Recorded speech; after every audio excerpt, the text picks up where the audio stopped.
और बुलेटिन की शुरुआत इस वक्त की बड़ी खबर के साथ करेंगे। दिल्ली से इस वक्त की बड़ी खबर आपको बताते हैं। बीपीएससी परीक्षा रद्द करने के मामले से जुड़ा सुप्रीम कोर्ट में एक याचिका दायर की गई है। ये मामला अब सुप्रीम कोर्ट पहुंच चुका है। सुप्रीम कोर्ट में एक याचिका दायर की गई है। याचिका में परीक्षा रद्द करने की मांग की गई है। दरअसल परीक्षा में धांधली का आरोप लगाया गया है। मामले में 7 जनवरी को सुनवाई हो सकती है। हालांकि आपको बता दें कि पहले ही आयोग ये साफ कर चुका है कि सिर्फ बापू परीक्षा केंद्र पर हंगामा हुआ था, जिसके बाद वहां की परीक्षा रद्द कर दी गई और उसका री एग्जाम भी हो चुका है। इसके अलावा सुप्रीम कोर्ट में दायर याचिका में प्रदर्शनकारी छात्रों पर किए गए लाठीचार्ज के लिए जिम्मेदार जिले के एसपी और डीएम के खिलाफ कार्रवाई करने की गुहार भी लगाई गई है।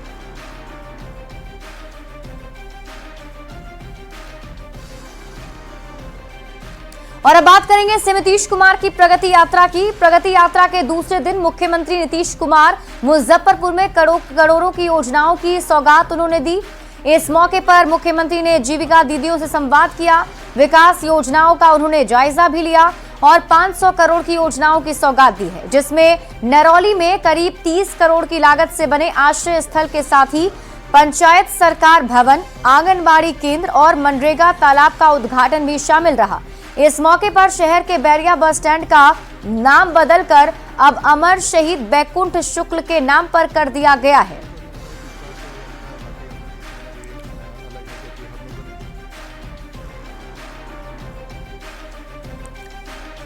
तो मुजफ्फरपुर में सीएम नीतीश कुमार ने अधिकारियों के साथ समीक्षा बैठक की और सीएम ने करीब 500 करोड़ की योजनाओं का उद्घाटन और शिलान्यास किया है। सीएम नीतीश कुमार ने मुजफ्फरपुर के लिए बड़ी घोषणाएं भी कर दी। मुजफ्फरपुर के पूर्वी भाग में रिंग रोड का निर्माण कराया जाएगा। गोबर सही और राम दयालु में रेलवे क्रॉसिंग पर बताया जा रहा है कि आरओबी बनेगा। मधौल राम दयालु पथ का चौड़ीकरण भी किया जाएगा। सबहा चौक से मरीचा तक पथ का निर्माण कराया जाएगा। चांदनी चौक से बखरी रोड बाईपास सड़क का चौड़ीकरण किया जाएगा। चांदनी चौक से भगवानपुर चौक तक पुल सहित सड़क का चौड़ीकरण भी होगा। चंदवारा पुल के पहुंच पथ का निर्माण कराया जाएगा। गायघाट प्रखंड के भटगामा से मधुरपट्टी घाट पर पुल निर्माण। औराई प्रखंड के घनश्यामपुर और मथुरापुर पंचायत में 3 पुल का निर्माण होगा। बंदरा प्रखंड में बड़गांव से शंकरपुर तक पथ का निर्माण कराया जाएगा। बैरिया बस स्टैंड का नाम बदल दिया गया है। अब इसका नाम अमर शहीद बैकुंठ शुक्ल के नाम पर किया जाएगा।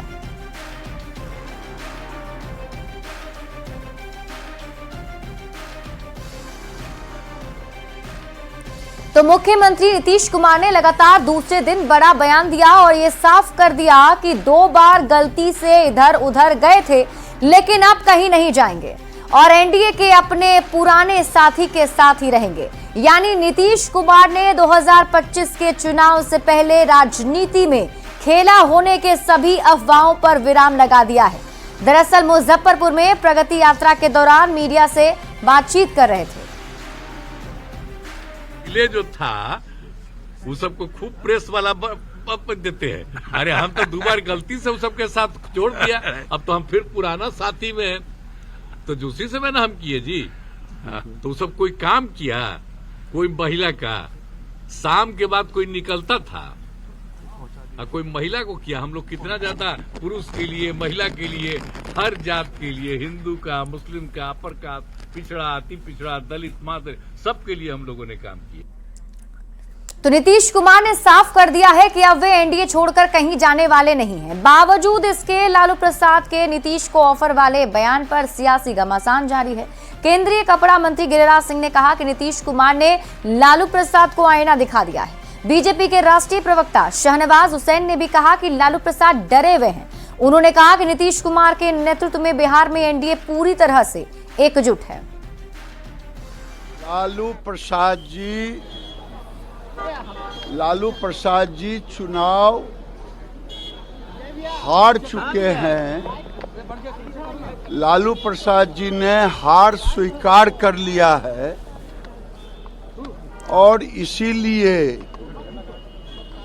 बाप बेटे दोनों मिलके छक्का पंजा की चाल चल रहे हैं और नीतीश कुमार ने उनके मुंह पे कड़ा तमाचा लगाया है। लालू जी हार के डर से नीतीश कुमार के आगे फिर से घुटना टेकने को तैयार। कुछ भी होने वाला नहीं है। लालू जी मान चुके हैं कि तेजस्वी यादव का कोई भविष्य नहीं है, इसलिए नीतीश जी के सहारे फिर से बैतरनी पार करना चाहते हैं। कुछ होने वाला नहीं है।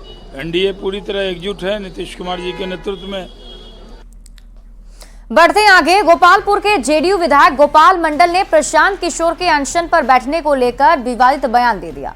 उन्होंने कहा कि प्रशांत किशोर कोई नेता नहीं है बल्कि प्रचारक थे। पहले प्रधानमंत्री मोदी की पार्टी के लिए प्रचार करते थे, फिर सीएम नीतीश कुमार के लिए प्रचार किए। उन्होंने क्या कुछ कहा है, आइए आपको दिखाते हैं। नहीं है, वो तो प्रचारक था। पहले मोदी जी का प्रचार किया, मोदी से पत्ती हटा नीतीश कुमार का प्रचार किया, अब नेता बन गया। तो वो कोई प्रचारक, वो नेता नहीं है, उसको कोई नेता कह ही नहीं। हम तो नहीं कहते हैं, नेता है ही नहीं। और अपना औकात उन्होंने देख लिया इस चुनाव में। उनके धरना फरना देने से क्या होने वाला है? बहुत बिहार में मरता है। एक आठ धरना दिए हुए चला ही जाएगा तो क्या बिगड़ जाएगा? और ऐसे लोगों का नेतागिरी नहीं चले। और इस बीच आपको पटना से बड़ी खबर बताते हैं। बढ़ती जा रही पटना बेऊर जेल के अधीक्षक डॉक्टर विदु की मुसीबत। ठिकानों पर छापेमारी के बाद आर्थिक अपराध इकाई ने खुलासा किया है। विदु कुमार पर कैदियों से पैसे वसूलने का भी आरोप है। दबाव बनाकर पैसों की वसूली के सबूत भी मिले हैं। दबंग कैदियों को सुविधा देने के लिए पैसा लिया करते थे। तो पटना बेऊर जेल के अधीक्षक विदु की अब मुश्किलें बढ़ने वाली हैं। जो खुलासा हुआ है वो चौंकाने वाला है।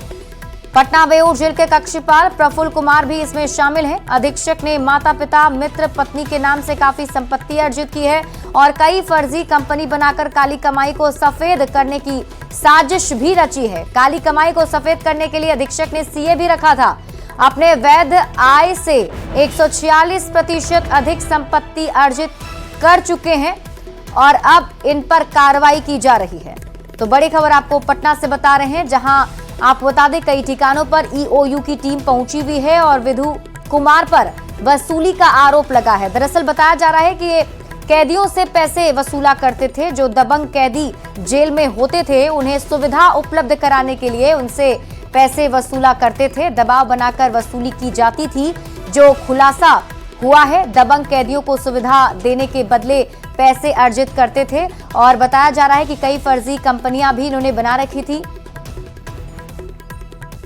और न्यूज़ 18 संवाददाता संजय कुमार अधिक जानकारी के साथ जुड़ गए। संजय, बहुत बड़ा खुलासा और अब तो छापेमारी भी चल रही है, क्या कुछ अपडेट? देखिए, निश्चित तौर पर आर्थिक अपराध इकाई की टीम ने जो विदु कुमार हैं उनके कई ठिकानों पर छापेमारी की थी और कई अहम खुलासे हुए हैं। सबसे बड़ी बात है कि बेऊर जेल में जो कैदी बंद होते थे उनको ये प्रताड़ित करते थे और अवैध रूप से उनसे वसूली किया करते थे। सुविधा देने के नाम पर भी वीआईपी कैदियों से भी ये पैसे की वसूली करते थे। और आज ही न्यूज़ 18 ने एक खबर चलाई थी कि इकोनॉमिक ऑफेंस यूनिट के हवाले से ये खबर मिली है, लेकिन इकोनॉमिक ऑफेंस यूनिट ने इसकी पुष्टि भी कर दी है। इसके अलावा एक कक्षपाल है प्रफुल्ल, उसका भी इन्वॉल्वमेंट है और कई कंपनियों में इन्होंने पैसा लगाया था। जो मोतिहारी में एक बिल्डर है नीरज सिंह, उससे इनकी साठगांठ थी और वहां भी इन्वेस्टमेंट किया गया था। और तमाम तरह के जो कागजात मिले हैं उसका मूल्यांकन किया जा रहा है और निश्चित तौर पर उनकी परेशानी बढ़ेगी। जेवर भी जो है वो 50 लाख से अधिक के मिले हैं। तो ऐसे में आप अंदाजा लगा सकते हैं कि किस तरीके से करप्शन के बल पर इन्होंने उगाही की थी और अब आने वाले दिनों में इनका सस्पेंशन भी तय है और आर्थिक अपराध इकाई अपने तरीके से पूरे मामले की जांच करेगी। ठीक है संजय, आप इस खबर पर नजर बनाए रखिए। शुक्रिया इस अपडेट के लिए। पटना सिटी के तख्त श्री हरमंदिर जी पटना साहिब में कल गुरु गोविंद सिंह जी की महाराज के का 358वां प्रकाश उत्सव मनाया जाएगा, जिसको लेकर गायघाट गुरुद्वारा से श्रद्धालुओं ने भव्य नगर कीर्तन निकाला। पंच प्यारे की अगुवाई में गाजे बाजे के साथ भव्य नगर कीर्तन में देश विदेश से आए हजारों की संख्या में सिख श्रद्धालुओं ने भाग लिया। श्रद्धालुओं ने एक से बढ़कर एक करतब दिखाए और महिला श्रद्धालुओं ने वाहे गुरु का पाठ भी किया। जुलूस को देखते हुए चौक चौराहे पर पुलिस बल को तैनात किया गया था।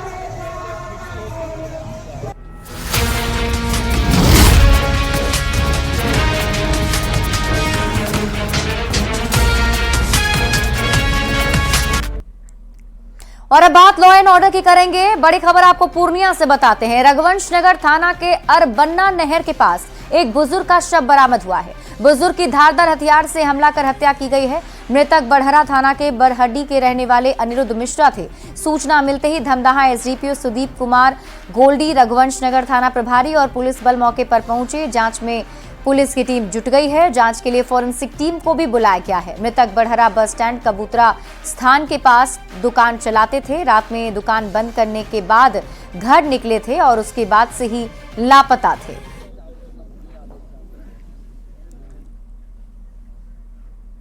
अगली बड़ी खबर आपको जमुई से बताते हैं। सिकंदरा थाना इलाके के खरडी गांव में एक शख्स शिवनंदन महतो की गला काटकर हत्या कर दी गई। शिवनंदन महतो जन वितरण दुकानदार थे। वो अपने फसल की निगरानी के लिए खलिहान में ही सोए हुए थे, तभी अपराधियों ने उनकी हत्या कर दी। मृतक का सिर और धड़ अलग अलग मिला है। सूचना के बाद मौके पर पहुंची पुलिस मामले की छानबीन में जुट गई है। अभी तक हत्या के पीछे का कारण पता नहीं चल सका है। इनका मर्डर हुआ, उनका नाम है शिवन महतो।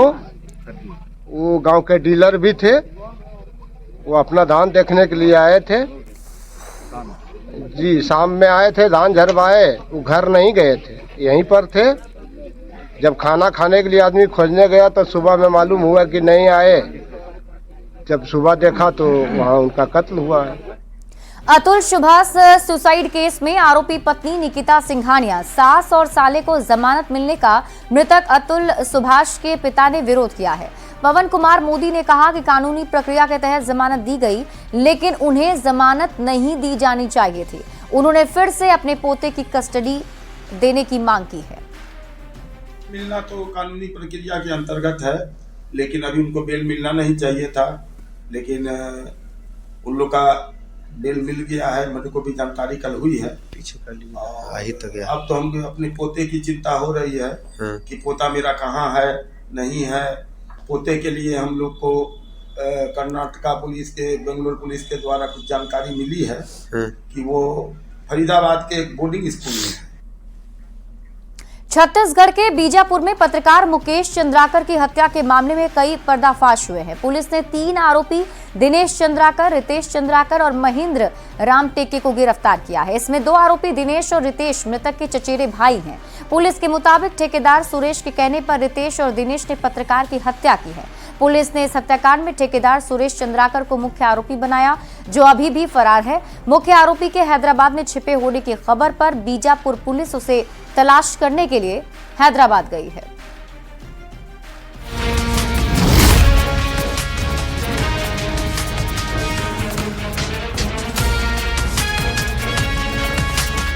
और अब बात देश विदेश की करेंगे। प्रियंका गांधी पर दिए गए विवादास्पद बयान के बाद कालकाजी विधानसभा सीट से बीजेपी उम्मीदवार रमेश विदुड़ी माफी मांगी है। रमेश विदुड़ी ने कहा कि अगर मेरी टिप्पणी से किसी को ठेस पहुंची है तो मैं इस पर खेद व्यक्त करता हूं और अपने शब्द वापस लेता हूं।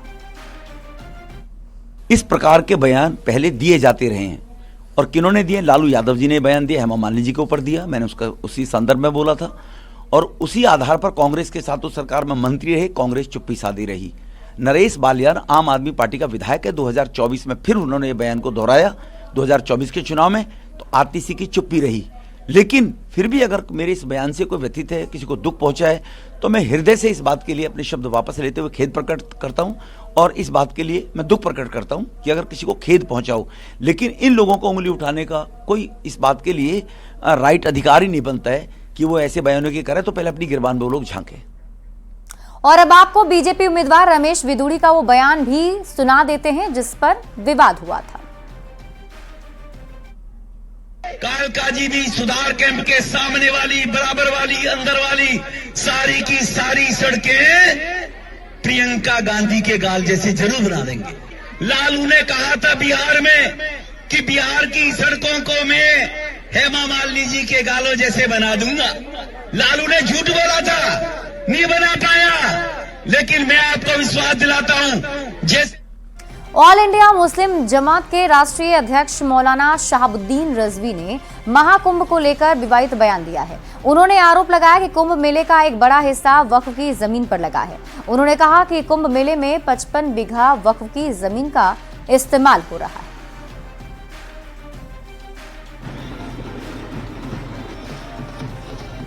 मेले में जिस तरीके से अखाड़ा परिषद, नागा सन्यासियों ने और स्वामी बाबाओं ने मुसलमानों के प्रवेश पर प्रतिबंध लगाया, उस पस मंजर में अगर देखें तो खुद प्रयागराज के जो मुसलमान हैं उनमें से एक सरताज नाम के हैं, उन्होंने इस बात की जानकारी दी और कहा, एलानिया तौर पर इस बात को कहा कि जो ज़मीन है, जिस ज़मीन पर, ज़मीन के बहुत सारे हिस्से पर जो शामियाने तंबू वगैरह लगाए गए हैं, इंतजामात किए गए हैं, मेला लग रहा है, ये वक्फ की ज़मीन है और वहाँ के मुसलमानों की ज़मीन है।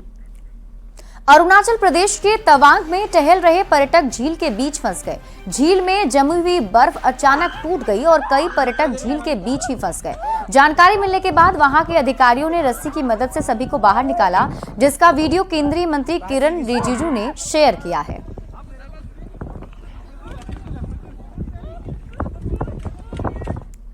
कश्मीर में शदीद सर्दी पड़ रही है। गुलमर्ग और टंगमर्ग में ताजा बर्फबारी हो रही है, जिसका आनंद पर्यटक उठा रहे हैं। कश्मीर में लगातार तापमान माइनस में चल रहा है। ज्यादातर जगहों पर तापमान जमाव बिंदु 0 से नीचे बना हुआ है। कड़ाके की ठंड का असर सामान्य जनजीवन पर पड़ रहा है। फंस गया।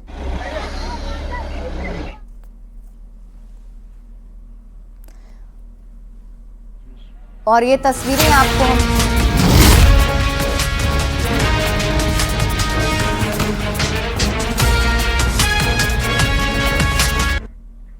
और चलिए अब बात करते हैं मनोरंजन की, जिसमें बॉलीवुड स्टार्स की हम बात करेंगे। बॉलीवुड एक्ट्रेस दीपिका पादुकोण आज अपना 39वां जन्मदिन मना रही हैं। दीपिका पादुकोण ने शाहरुख खान के साथ फिल्म ओम शांति ओम से अपने करियर की शुरुआत की और आज अपनी एक्टिंग स्किल के कारण करोड़ों दिलों पर राज कर रही हैं। करियर के शुरुआती दौर में दीपिका पादुकोण ने ग्लैमरस रोल किए, वो हीरो की लव इंटरेस्ट ही बनती रहीं। फिर दीपिका पादुकोण ने पीकू और पद्मावत और तमाशा जैसी फिल्में की। इन फिल्मों ने दीपिका के इमेज को काफी हद तक बदल दिया और वो एक वर्सेटाइल एक्ट्रेस बन गई हैं। बता दें कि दीपिका का जन्म भारत में नहीं बल्कि डेनमार्क के कोपेनहेगन में हुआ था। और इसी बीच रुक कर लेते हैं बड़ी खबर की ओर। पटना से आपको इस वक्त की बड़ी खबर बताएं, शीतलहर को लेकर आदेश जारी किया गया है। क्लास 8 तक की कक्षा संचालन पर रोक लगा दी गई है। 6 से 11 जनवरी तक क्लासेस बंद रहेंगे। पटना डीएम चंद्रशेखर ने ये रोक लगाई है। सभी सरकारी और निजी स्कूलों के लिए आदेश जारी किया गया है, यानी कि कक्षा 8 से ऊपर की कक्षाएं सुबह 9 बजे से दोपहर 3:30 बजे तक संचालित करने का निर्देश है, लेकिन कक्षा 8 तक के जो स्कूल हैं वो बंद रहेंगे।